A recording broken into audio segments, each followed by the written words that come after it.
What do you think about Manel Kape looking like he's got some gyno? So if you haven't seen Manel Kape's nipples after UFC Vegas 103, the dude had an absolute teat on his left side, like a legit tit, looked like a mother's milk type tit.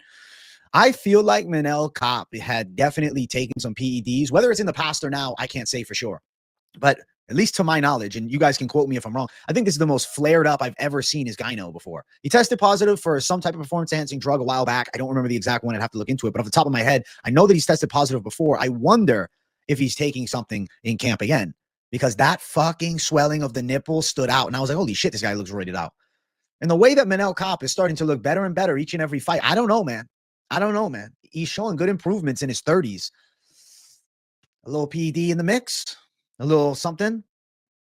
You know, I'm just glad that he didn't lactate in the fucking cage, man, because he had a full-on titty on that fucking left side, that right side too, but he's raising his arm. You see in the thumbnail, you see his tit. I'll show you guys it if you haven't seen it. So definitely some suspect shit with that gyno factor. The gyno factor from fucking Kape. Gyno McGee. Look at that. Look at that, bro. That's full-on gynocosmesia. That is caused by an imbalance in your estrogen levels, which therefore breast tissue begins to develop. And it is normally caused by the usage of certain anabolic steroids that have an estrogenic effect. Now, ultimately, there's an argument that a small percentage of people have made, Israel Adesanya also, oh, well, I smoked weed, and that's why I got gyno. I don't know, bro. I don't know, bro. That is a low percentage. More likely, it would be from an anabolic. Now, I get it. There is a slight raise in estrogen for people that do smoke, but I don't think it's substantial. I don't think it's substantial. He tested positive for a turinabol metabolite. Okay, not a surprise there.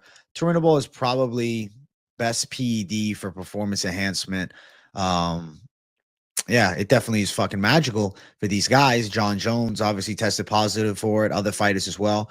Historically speaking, though, at least in things that I have researched about it, no estrogenic side effects. So it wouldn't really cause gyno. I don't know if there's something else going on, or maybe after taking the turinabol, his hormone levels were off and there was a gyno development. I don't know.